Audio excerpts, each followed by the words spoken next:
Now let's move on to Copa America and let's talk about Argentina. Let me just start by saying, मैं एक चीज पता है, match जो शुरू हुआ था ना उसके पहले 6-7 मिनट के अंदर ही एक मोमेंट था जब एक लॉन्ग बॉल आती है एंड डिमारिया और मेसी दोनों भाग रहे हैं राइट एट द गोलकीपर, दोनों भाग रहे हैं फुल पेस पे। एंड उस टाइम पे जो मेरा एक्साइटमेंट लेवल था ना, मैंने एक चीज रियलाइज करी, and I want this to be on camera specifically because I made this very vocal कि the past 1 year or so has been very boring for football for me.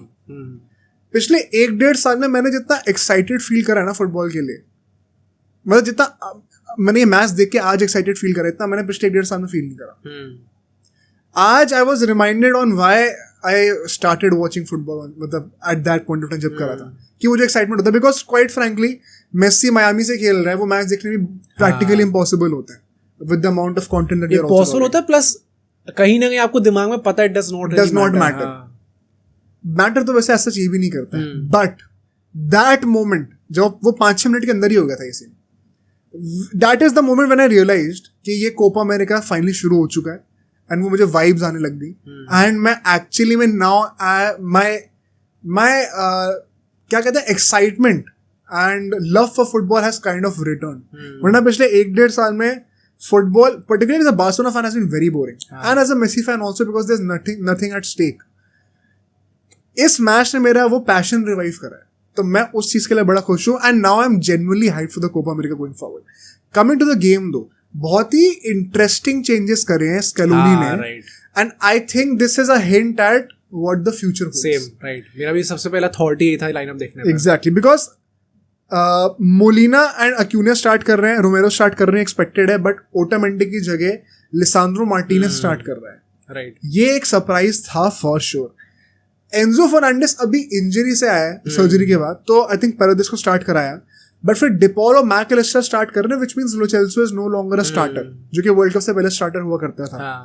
Messi Di Maria start कर रहा है, समझ में आता है, लेकिन Lautaro Martinez से अल्वारेज स्टार्ट कर रहा है। Right, it was basically 4-4-2 on paper 4-3-3 कहते हैं, but Di Maria as a right mid खेल रहा था, Mac Allister as a left mid and up top दो स्ट्राइकर्स थे, Messi and Alvarez. And I think this suits Argentina the best. हमने पहले भी डिस्कस करा था कैसे in most of the games ये फॉर्मेशन यूज करेंगे ये लोग। And coming actually to the game, firstly do you have any comments on the lineup? I think lineup में मेरा भी सबसे पहले दिमाग में यही चीज आई थी and I was surprised to see, क्योंकि we also discuss in the squad analysis कैसे काफी प्लेयर्स चेंज हो सकते हैं। What is said about Di Maria as well कि it is possible Di Maria start ना करे। आई थिंक पॉइंट वही है कि most probably 99% that it is going to be his last tournament, so he will want to play all the minutes and even स्कैलोनी will be all right with that. But in general जो young substitutions देखने को मिले हमें, like Lisandro Martinez specifically, I was very surprised क्योंकि it's not like he has had a good season, but he had a great game. भाई ये Argentina, De Paul had a great game भाई, मतलब क्या हो जाता है इन लोगों को। टीम नेशनल टीम में फंसे होगे तो अच्छा खेले, वही खेलो। अल्वारेज ने भी गोल मार ही दिया राइट अल्टीमेटली। तो भाई मतलब चलो let's come to the game. Actually में अर्जेंटीना ने 4-4-2, Canada interestingly were actually pressing quite well initially, ठीक है, they were pressing high up the pitch, intensity से वो फोर्स कर रहे थे अर्जेंटीना को कि बॉल जल्दी जल्दी रोटेट करो, because they are reaching out to every person very quickly. And so what happens is this allowed a lot of the attackers for Argentina, be it Di Maria, be it Messi, be it Alvarez. Although Alvarez के उतनी in behind run मुझे देखने को मिली नहीं, but particularly Di Maria and Messi, that constantly you would see midfield से De Paul या फिर पेरेदिस जो एक लॉन्ग बॉल डालेंगे towards the right wing and Messi and Di Maria भाग रहे हैं। And it was so nice to see कि Messi playing centrally as a second striker meant कि from the get go almost every attack had Messi in the box। I think ये चीज मैंने भी notice करी थी मैंने तो स्टार्टिंग के 20-25 मिनट ही देखे थे, then I fell asleep। But उस 20-25 मिनट में व्हाट आई नोटिस वाज कि मेसी बेयरली केम ड्रॉप डीप, आगे की तरफ ही एकदम फॉरवर्ड में ही खेल रहा था वो, and that was the biggest side to see, सबसे अच्छा मुझे लगा। तो फिर तुमने वो साइड देखी होगी ना जब वो डिमारिया में से दोनों भाग रहे थे एंड डिमारिया ने 1v1 चांस मिस करा था। भाई क्या मतलब ऐसे मेरे को इतना एक्साइटमेंट होता ना उस टाइम पे देख के। एंड डिमारिया भी स्टार्टिंग में जो बॉल कर रहा था भाई, उसको देख के अलग ही मजा आता है, जो ड्रिबलिंग कर रहा होता है। Him and Messi, they were those two guys जो कि कॉन्स्टेंटली अटैक कर रहे हैं। And let me just put it out right away, मैंने ट्वीट भी करा था इसके बारे में, Messi could have easily had at least 3 goals, at least 3 goals कह रहा हूँ मैं, at bare minimum। सबसे easiest chances जो possible थे मेसी ने मिस करे हैं, and yet he dropped a man of the match worthy performance. As a Ronaldo fan, do you have to say anything? I think मेरा point ही है and I get why people will say that. And मैंने like जितना मैंने भी सुबह उठ के थोड़ा सा इधर उधर देखा क्या क्या हुआ है. उससे दोनों गोल तूने passes देखे मेसी के? हाँ देखे थे right. And in general I also saw कि जो chances miss करे उसने. First of all तो भाई let me put it very straight, जो chances miss करे थे that was kind of embarrassing to see. भाई वो ना देखा था जब कीपर को उसने लिटा दिया फिर वो प्लेयर पे चिप करने जा रहा था वो चिप नहीं हो पाई उससे. तो दैट वाज अ वेरी थोड़े से अजीब सी साइड थी वो देखने को. एंड अगेन इसका मतलब ये नहीं है कि भाई उसकी, क्योंकि काफी लोग ना ट्विटर टाइमलाइन पे सब स्टार्ट हुआ, even Messi fans are saying that कि उसका रोल बहुत डिफरेंट होने वाला है इस बार, इट्स नॉट अबाउट फिनिशिंग. मेरा पॉइंट ये कि दिस इज ये बात है एक्चुअली में स्मैश ने सबसे ज्यादा ऊपर खेला है वो रिलेटिवली पिछले खेलने वाला. And I think this is was from a finishing point, this was just an off game. हाँ exactly. He will score goals. क्योंकि अगर आप इतने सारे सिटर्स एक ही मैच में मिस कर रहे हो, it is clearly an off day. हाँ कोई ना कोई तो जाने वाला है. And actually पता है I'm very happy कि all of these blunder chances were missed in a single game. Okay. जैसे लोग विराट कोहली के लिए नहीं कह रहे थे अभी कि जो बुरा टाइम चल रहा है अभी सारे एक साथ ही आ जाए, जब बड़े मैच होंगे तब परफॉर्म करेगा. I think it is always nice. अगर ऐसा होता है ना कि आप हर मैच में वो एक दो क्लोज चांसेस मिस कर दे रहे हो, you are coming close to scoring but you not scoring, तब आपको लगता है कि आप एक बुरे पैच पे चल रहे हो. अगर आप क्लियरली इतने बड़े बड़े चांसेस एक ही मैच के अंदर within a span of 15-20 minutes आपने 3 बड़े बड़े चांसेस मिस कर दिए, it is clearly an off day. Off day plus I think in the grander scheme of things it does not matter. Firstly because it was Canada, secondly because first game था, and thirdly because आप game जीत गए ultimately. And मतलब वही ना, despite not doing that he was still the difference maker. That is the point. Canada I think first half में 2 chances थे जब वो बहुत close आए थे. एक तो of course it had to be Davies. मुझे मैं मजाक सेट के बता रहा हूँ, एक चांस था जब वो लेफ्ट बैक से बॉल को उतना आगे फेंका और फिर ओवररन कर दिया. एंड वो करते करते गोल किक की जो लाइन है उसके पैरेलली ऐसे भाग रहा है और फिर कट बैक कर रहा है. और मुझे याद आया था 8-2 वाला. मैं मजाक सेट कर रहा हूँ, एग्जैक्टली वही सीन था. आई थिंक कुटिन्हो ने गोल मारा था जब उसने ऐसे कट बैक करा था, किसने मारा था याद है ना तुम्हें? वो एग्जैक्ट रेप्लिका था, बट यहाँ पे परदेश ने इतना अच्छा इंटरसेप्ट करा. And the second one was जब वो राइट विंग से एक पॉइंट ब्लैंक पे क्रॉस आता है, and Amy Martinez I think he was also equally deserving of the man of the match award. Okay भाई मैं वही कह रहा हूँ ना, एमी मार्टिनेज, डिपॉल, परदेश को ले लो, तुम अल्वारेस को ले लो, अक्यूनिया मोलिना, इनको तो ये पता नहीं क्या, लिसांड्रो मार्टिनेज को ले लो, क्रिश्चियन रोमेरो को भी ले लो भाई, he is not this good with Tottenham. अच्छा है भाई. दीज गाइज ये 10x मल्टीप्लेयर लेके खेल रहे होते हैं क्या अर्जेंटीना से? मतलब डिपॉल को मैं देख रहा हूँ ब्लाइंडली प्रेस कर रहा है भाई, कोई थक ही नहीं रहा बंदा, कैसे हो सकता है ये? एंड सो वी सी कि कनाडा के पास ये 2 चांसेस थे, and at the end of the first half Argentina के पास 65-70% पोजीशन था. इंटरेस्टिंग पॉइंट वाज दोनों के 7 शॉट्स थे. Canada also had 7 shots, and शायद 2 ऑन टारगेट अर्जेंटीना के थे एंड 1 ऑन टारगेट कनाडा का था. येट जो तुमने अभी कहा था ना, आई थिंक किस टीम के लिए कहा था अभी तुमने? क्या चीज? इंग्लैंड के लिए कहा था, स्पेन के लिए कहा था?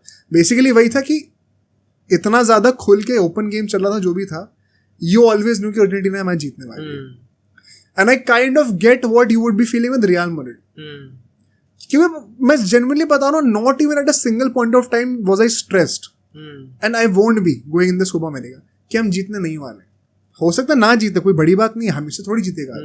बट एक वो जो एक अनडाइंग सेल्फ बिलीफ होता है ना टीम के अंदर कि अर्जेंटीना कभी भी बड़े गेम में बहुत कन्विंसिंगली कभी नहीं जीतती है, चाहे वो कितनी भी अच्छे फॉर्म में हो. वो अर्जेंटीना का क्यों है, ये वर्ल्ड कप के जो बेस्ट गेम्स थे, Argentina versus Netherlands, Argentina versus France, वो क्यों थे? बस Argentina is known to be that way. वो घिसाई कर ही गेम जीतते हैं, कभी बहुत ज्यादा वैसे नहीं जीतेंगे, डर्टी गेम होगा ही होगा. सो यू नो अर्जेंटीना के साथ वो थोड़ा सा हार्ट बीट तेज करने वाले मोमेंट्स आएंगे ही आएंगे, but this team is just so confident that you know कि इवेंचुअली लोग जीतने ही वाले हैं. And going into that first half exactly वही फीलिंग थी. एक बहुत इंटरेस्टिंग मोमेंट था, सेकंड हाफ शुरू हो रहा होता है तो टनल के अंदर दिखा रहे होते हैं ना क्या हो रहा होता है. तो वो मेसी शायद कहीं ड्रेसिंग रूम में होगा या कहीं होगा, तो पूरी टीम ऐसे ना 2 टनल्स में चल रही है, मतलब 2 ऐसे लाइंस में चल रही है, और थोड़ा आगे जाके रुक गए और फिर वो वेट कर रहे हैं मेसी का आने का, और मेसी से बीच में से आ रहे हैं आर्मबैंड करते हुए, तो उसका वेट कर रहे हैं, उसके बाद उसके पीछे जा रहे हैं. तो वो यूनिटी में पूरी होता ऑरा दिख रही थी भाई कि होने वाला है कुछ अभी. एंड आती भाई गोल आ जाता है. Messi a great ball to open up Mac Allister, he squares it up for Alvarez, एक टैप इन मिल जाता है बहुत ईजी सा. And it was just a matter of time. उसके बाद हम लोग देखते हैं कि Argentina grew so much into the game, जहां पे कनाडा के पास दोबारा 2-3 चांसेस आए थे जहां पे they could have scored, but once again Emi Martinez for Argentina is a different breed all together. तो देयर वाज नो डाउट. मतलब अगर मैं कह रहा हूँ ये कनाडा गोल मार भी देती ना, this game could have easily been at least 6-0 for Argentina. इतने चांसेस मिस करें thanks to Messi by the way, जितने चांसेस मिस करें. इवन डिमारिया के लिए मैं स्पेसिफिकली कहूंगा, उसको गेम में देख के अलग ही फीलिंग आ रही होती है जिस तरीके से वो खेल रहा होता है. In saying that I feel just like Messi, he was a bit rusty today. जब वो होता है ना कि वो अलग ही लेवल का ड्रिबलिंग ट्राई कर रहा है, यहाँ से भी कटा लूंगा, वहां से भी कटा लूंगा, हर चीज कर दूंगा, टॉय कर रहे हैं. हाँ, बट हर बार हो नहीं पाता है वो. तो वो जो सक्सेस परसेंटेज होता है उस चीज का, वो थोड़ा कम था. एंड वो भी it will eventually grow. I know वो रस्टीनेस होती है because both of them are not playing in the top 5 leagues anymore. But that is the scariest part, that these two were not even at their best, and that is how threatening and assured Argentina were of themselves to win this game. Second chance we कहूँगा Messi once again assisting Lautaro Martinez. What do you have to say about this one? Because Martinez and Alvarez दोनों ने score करा है. Who do you start going forward? I still think that they'll start with Alvarez, क्योंकि I think पहले match में Alvarez को start देना, that was a statement. I don't think क्योंकि because of the season that Lautaro Martinez has had, अगर season गंदा गया होता देन अल्वारेस को स्टार्ट देते, then it would have made sense. But अगर आप स्टार्ट ही उससे कर रहे हो, दैट इज अ स्टेटमेंट कि भाई लगना पड़ेगा, you have to score to gain your like retain your place. तो अल्वारेस ने भी स्कोर कर दिया, he did his job. Then Lautaro Martinez off the bench आके स्कोर देता है, he also did his job. But I still think that they will stick to अपना Alvarez, क्योंकि बिकॉज आई थिंक कि वो अपना डिमारी को तो नहीं उतना, बट मेसी के लिए कॉम्प्लीमेंट भी करता है वो चीज़. क्योंकि ये चीज़ I also had this discussion with my friends also कि कैसे अगर फिनिशिंग नहीं भी हो रही मेसी से, the one thing that he never ever lose is his vision and passing. मतलब पहला गोल उसके पूरे विजन के ऊपर ही तो आया है. नहीं, विजन के ऊपर आया. एंड प्लस आई थिंक वो चीज़ ऐसी है कि ये हमने पहले भी डिस्कस करा है, जैसे अगर वो 40-50 साल का हो जाएगा ना, तो भी हैव समथिंग जो प्लेयर्स के पास है ही नहीं होती, क्योंकि वो है बस ही इंग्रेंड है वो उसके साथ. तो आई थिंक इन दो चीजों में स्पेसिफिकली वो वर्क रेट वाली प्रॉब्लम आएगी, क्योंकि बॉडी डिटोरिएट होगी. फिनिशिंग की हो सकती है क्योंकि वो एकदम इंस्टेंट उस लेवल पे नहीं रहेंगे. बट ये दो चीजें जो कि उसके दिमाग में है, footballing IQ which is, I think वो चीज हो ही नहीं सकती. And so for that reason you just have to make up for his work rate, जो कि आई थिंक इस चीज में हमें वर्ल्ड कप में भी 100 की मेसी भाग रहा उधर पागलों की तरह, वो भी दिखा रहा था. उस लेवल पे नहीं था, बट हाँ दिखा रहा था वो भी. इस मैच में मुझे चेंज लगा ही यही कि वो और रिजर्व थी वो चीज, कि तू लेजेंड बस फोकस करके तेरे को आगे खेलना है. I think perhaps he would be saving up for the knockouts. हो सकता है कि इट वाज लाइक कि तुम बस आगे के लिए अपना सेव करो एनर्जी, बाकी लोग हैं ना भागने के लिए, सब लोग भागेंगे इंक्लूडिंग डिमारिया. एंड दैट भाई exactly, let me just give credit to Di Maria also, because Di Maria का आई थिंक ये रोल डिफाइंड है. हमने कहा भी था कि he won't be playing all the games, जैसे पूरे 90 मिनट खेलेगा नहीं, उसका सेट है भाई, उसको 60 मिनट ही खेलना है. लेकिन जब खेल रहा है ना तो भागता हुआ दिखना चाहिए पूरे राइट विंग पर. He is compensating at that age for Messi like nobody else. Plus as you said, Di Maria हो गया, डेपॉल हो गया, अभी एंजो फर्नांडिस आएगा तो वो, मैकअलिस्टर हो गया, अल्वारेज हो गया, all of these guys they run relentlessly यार. मतलब at a human level it kind of feels abnormal कि कितने lungs हैं भाई इनके पास. That level of work rate they have. And Messi के साथ वही है कि you do all you want. पूरा मैच में घोष कर सकता है. अगर वो वैसा पास दे रहा है जैसे उसने दिया है एक मोमेंट ऑफ ब्रिलियंस पे, तो तुम क्या ही कर लोगे. पूरा गेम खोल देगा वो एक सेकंड के लिए. तो he can Ghosh the whole game and yet make that difference in that 1 second. वही तो एक एक्स फैक्टर, एक एडवांटेज है, अनफेयर एडवांटेज है मेसी को रखने की. ऑल इन ऑल मतलब do you think this is a positive sign of things to come?